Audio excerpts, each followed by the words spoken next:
अब देखिए ये तीसरा टाइप क्या है, ईयर और मंथ। जब दोनों में डिफरेंस हो यानी कि दोनों को मिला के हो, इसमें अगर ध्यान रखिए तो ईयर में भी चेंज है और मंथ में भी चेंज है। ठीक है, इस केस में क्या करेंगे हम लोग दो पार्ट में डिवाइड कर देते हैं। कहने का मतलब एक बार और डेज ईयर का निकाल लेंगे और एक बार और डेज मंथ वाले का निकाल लेंगे। देखिए सबसे पहले ईयर का निकालते हैं। ईयर वाले में क्या करते थे, ईयर डिफरेंस 8 ईयर प्लस बीच में जो लीप ईयर आता था उसको जोड़ते थे। अब देखिए लीप ईयर कौन कौन आएगा, 4 8 बस। नेक्स्ट लीप ईयर कौन सा आएगा, 12 होगा। यानी अब 2012 हमारा नहीं है, यानी दो लीप ईयर आया, टोटल कितने आ गए 10। 10 को अगर 7 से डिवाइड करेंगे कितना आएगा 3। यानी कि नंबर ऑफ ऑड डेज इसमें कितना है, number of odd days year वाले में 3 आ गया। अब हम लोग क्या करेंगे, मंथ और अलग से निकालेंगे। हमने क्या पढ़ा था, मंथ कैसे निकालते हैं। और जो सबसे पहले आता है जनवरी, फिर फरवरी, फिर मार्च, फिर अप्रैल। ठीक है, अब देखिए जनवरी में कितने दिन बाकी है, महीने का 31 दिन होता है, 26 दिन हो रखा यानी 5 दिन बाकी है। ठीक है, फिर ऐसे एग्जांपल में तो हमेशा फरवरी में 28 दिन ही लेके चलेंगे, तो इसका ऑड डेज 0, मार्च में 3। अब देखिए अप्रैल में कितने दिन हो गए 25 दिन, तो 25 बाई 7 73 21, इसका आ गया ऑड डेज 4, यानी 5 + 3 + 4 12 आ गया। 12 को 7 से डिवाइड करेंगे कितना आएगा, नंबर ऑफ डेज 5। अब आप रुक जाइए, मैंने क्या आप लोग को बताया था कि ये जो 5 आएगा प्लस हो गया माइनस हो गया, किस पे डिपेंड करता है कि हम लोग कैलेंडर में आगे जा रहे हैं या पीछे जा रहे हैं। अब देखिए अप्रैल से जनवरी पीछे क्यों आ रहा है, यहाँ पे ये 5 + 9 के -5 होगा। ठीक है, अब देखिए 2003 से 11 ये क्या आ जाएगा +3। ठीक है, अब इन दोनों को जोड़िए, -3 और +3 कितना आएगा, -2। यानी कि ये जो डेज दिया हुआ है इससे 2 दिन पीछे का वैल्यू हो जाएगा, फ्राइडे, थर्सडे, वेडनेसडे। आंसर क्या आ गया मेरा, वेडनेसडे। ठीक है, क्या किया हमने, ईयर का अलग से और डेज निकाला, मंथ वाले का अलग से निकाला, दोनों को जोड़ के रिजल्टेंट ले लिया। अगर प्लस में आया तो इसे आगे लिख देंगे, माइनस में आया तो इसे पीछे करके लिख देंगे।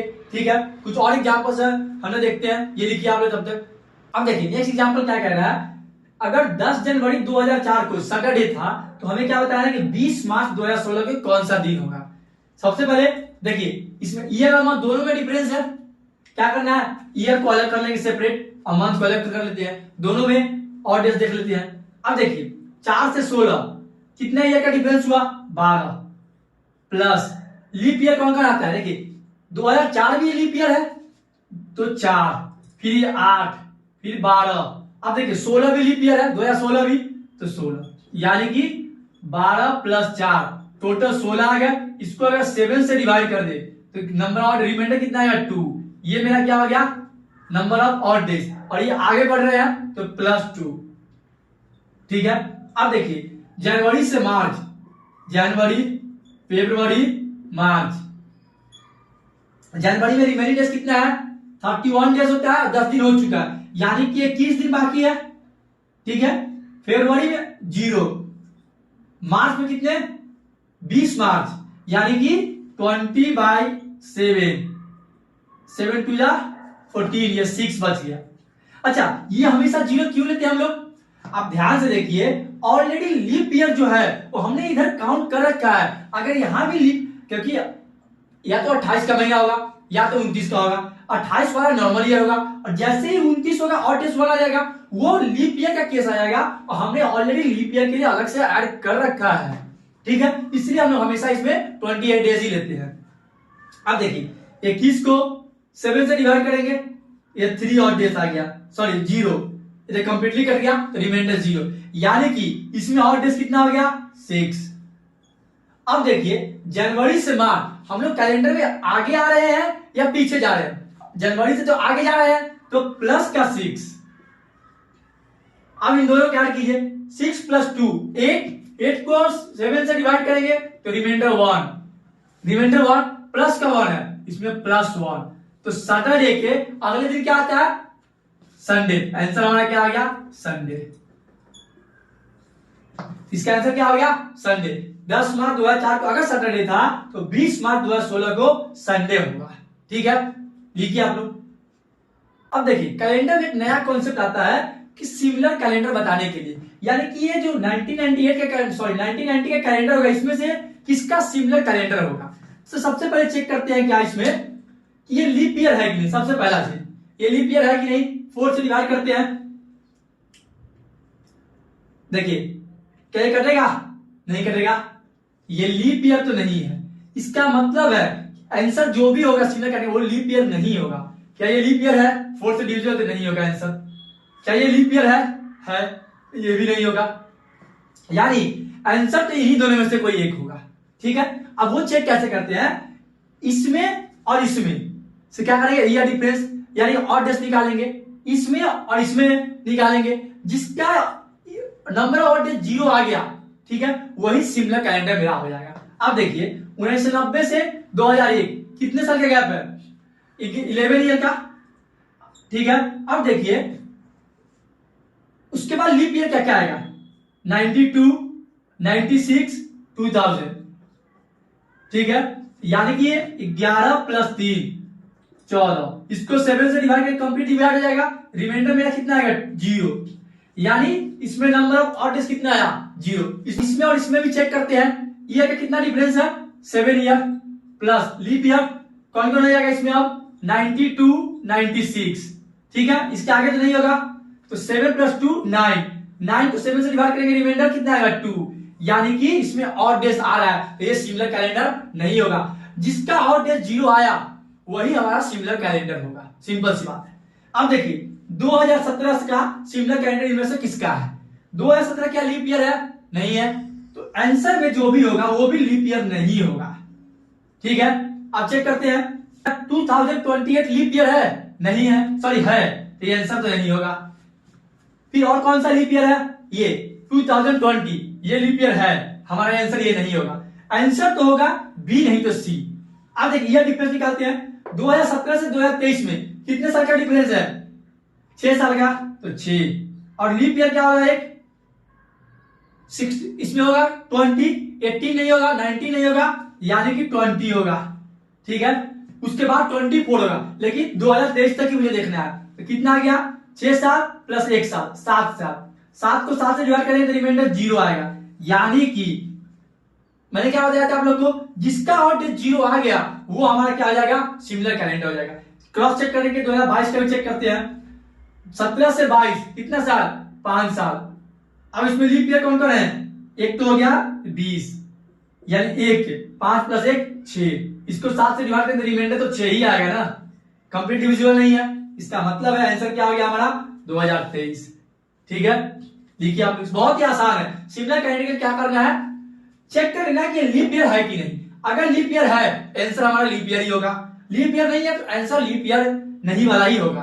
अब उन दो ऑप्शन तो ऐसे ही निकल जाएगा, जो 2 ऑप्शन बचा उसको तुरंत क्रॉस चेक कर लेंगे किसका ऑड डेज 0 आ रहा है, जिसका ऑड डेज 0 आ गया वही हमारा आंसर होगा। ठीक है, देखिए आप लोग अब देखिए एक चीज याद रखना है हमको, क्या normal year just after leap year will always repeat itself after 6 years and rest will repeat after 11 years. कहने का मतलब वो ईयर जो जस्ट लीप ईयर की जस्ट बाद आती है वो अपने आप को 6 साल में रिपीट करेगी, 6 साल बाद, लेकिन बाकी जो कितने साल रिपीट करेंगे, 11 साल बाद। जैसे देखिए 2005, इससे पहले कौन सा ईयर था, 2004।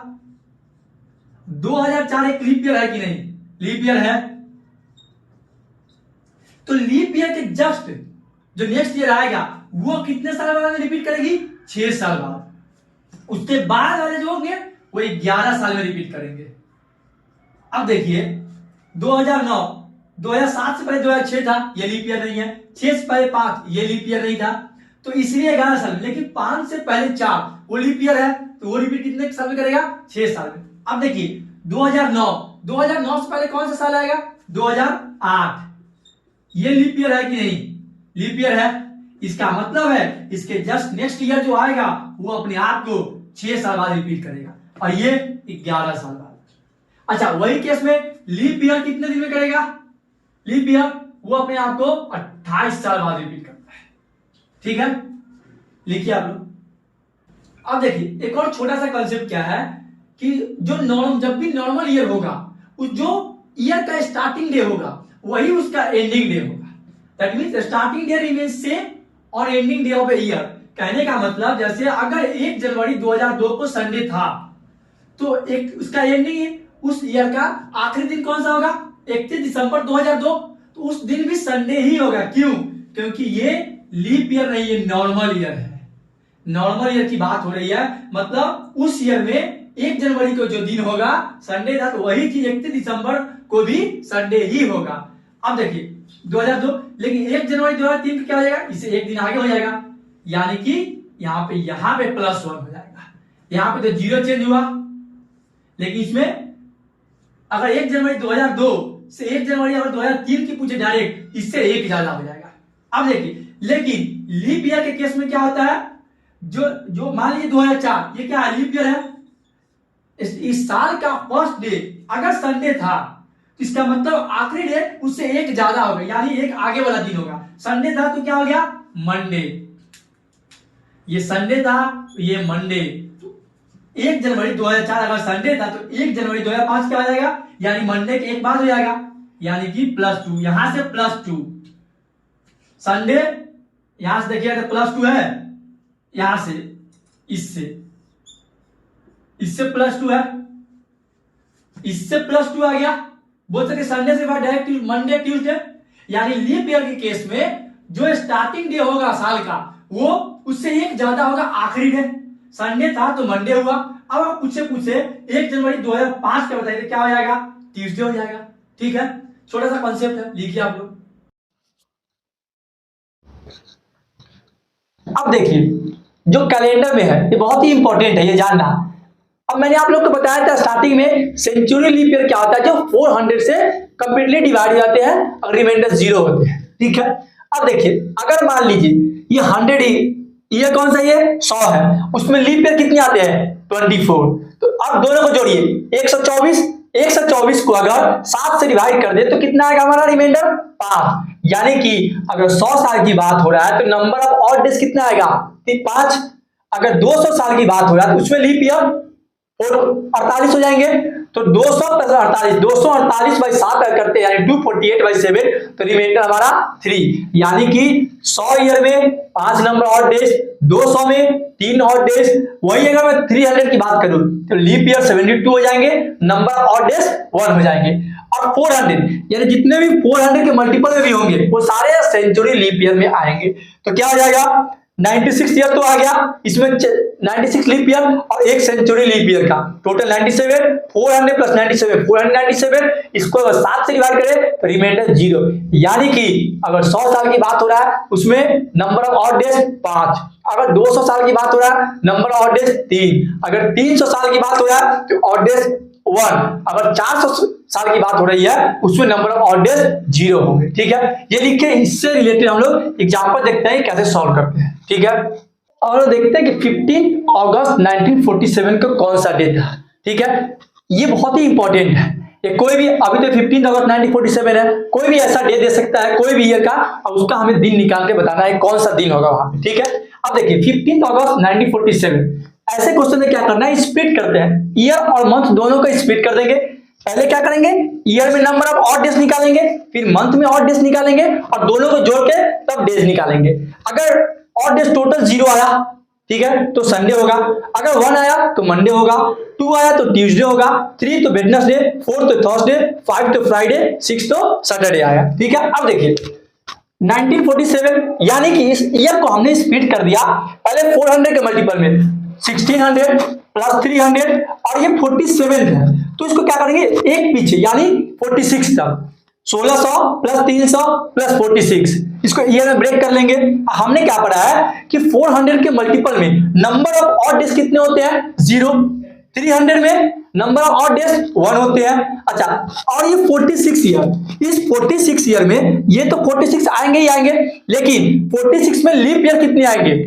अब देखिए तो कितना, अगर 46 को 4 से डिवाइड करें यानी कि 11 4 44, यानी कि 11 लीप ईयर तो आएंगे ही आएंगे।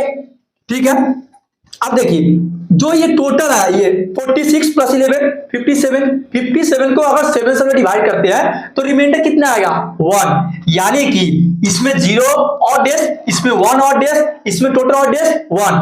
पूरे ईयर में नंबर ऑफ और डेज कितने हो गए 2 हो गए। अब हम मंथ पे आते हैं। मंथ में जनवरी 15 अगस्त तक, जनवरी से अगस्त हम लोग लिख देंगे। अब देखिए जनवरी में कितने हो गए और डेज 3, फरवरी में 0, मार्च में 3, अप्रैल में 2, मई में 3 हो गए, जून में 2 हो गए, जुलाई में 3, अगस्त में देखिए 15 अगस्त तक मुझे जाना है तो 15/7 करेंगे तो रिमाइंडर मेरा 1 आएगा। ठीक है, यानी कि अगस्त में रिमेनिंग और डेज कितना हो गया 1 हो गया। टोटल और डेज काउंट करते हैं 3 + 3 6 + 2 8 + 3 11 2 13 + 3 16 + 1 17। 17 को 7 से डिवाइड करते हैं यानी मेरा 3 रिमाइंडर आया। तो नंबर ऑफ ऑड डेज मेरा कितना आ गया 3, इसमें आ गया 3। अब देखिए टोटल जितने भी ऑड डेज ईयर में आए और जितने भी मंथ में आए दोनों को ऐड कर देंगे तो 2 + 3 5, यानी कि ये 5। अब हम लोग कोड पे चलते हैं। 5 किसका कोड था फ्राइडे का, इसका मतलब है 15 अगस्त 1947 को फ्राइडे होगा। ठीक है, कोई भी ऐसा क्वेश्चन आ जाए कभी भी पहले क्या करेंगे ईयर को अलग स्प्लिट करते हैं, मंथ को अलग स्प्लिट करते हैं। मंथ में total number of odd days निकालेंगे, फिर ईयर में total number of odd days निकालेंगे। ठीक है, फिर उन दोनों को जोड़ देंगे, जोड़ने पे जो भी आएगा, ठीक है। अब देखिए जो भी आएगा उससे हम लोग कोड देखेंगे, उसका कोड क्या है। अगर 5 आया अभी तो फ्राइडे हो गया, अगर 5 ना आके 2 आता तो क्या होता ट्यूसडे हो जाता, अगर 0 आता तो संडे हो जाता। ठीक है, लिखिए आप लोग कुछ और एग्जाम्पल हम लोग देखते हैं। आपने लास्ट में देखा कि 15 अगस्त 1947 का कौन सा दिन था फ्राइडे। एक और बहुत इंपॉर्टेंट है 26 जनवरी 1950 का। ठीक है, इसमें भी क्या करना है पहले ईयर का निकाल लेते हैं तो 1950 इसको भी डिवाइड कर देते हैं 1600 + 300 प्लस 50 है तो एक कम तो 49। ठीक है, अब देखिए इसका रिमाइंडर 400 का मल्टीपल जो भी होगा उसका नंबर ऑफ ऑड डेज कितना हो जाएगा 0, 300 का 1, 49 में देखिए ये तो 49 हो गया प्लस लीप ईयर कितना आएगा 4 से डिवाइड कीजिए जो कम जितना हो जाएगा 12 × 4 48, यानी कि 12 लीप ईयर इसमें होंगे। तो टोटल कितना हो गया 1 + 49 50 + 12 कितना हो टोटल 62 को 7 से डिवाइड करते हैं 7 8 या 56 7 8 या 56 into 6 56 यानी कि 6 आ गया मेरा। ऑड डेज कितना आ गया इसमें 6। अब देखिए 62 को 7 से डिवाइड करेंगे तो रिमाइंडर तो 8 आएगा। अगर 8 टाइम्स कर जाएगा 56, रिमाइंडर मेरा 6 आ गया, यानी कि इस ईयर में नंबर ऑफ ऑड डेज कितने हो गए 6। अब देखिए सिर्फ जनवरी की बात कर रहा है तो जनवरी में कितने दिन हुए 26 को 7 से डिवाइड करेंगे मेरा रिमाइंडर कितना आएगा 7 3 × 21 5, यानी कि इसमें 6 थे रिमाइंडर ऑड डेज, इसमें 5 दोनों को ऐड कर दीजिए 6 + 5 11। जब भी 7 से बड़ा डिजिट नंबर आए उसको फिर 7 से डिवाइड किया कीजिए 11/7 4 का मेरा कोड क्या था थर्सडे। इसका मतलब है ये कौन सा दिन होगा थर्सडे।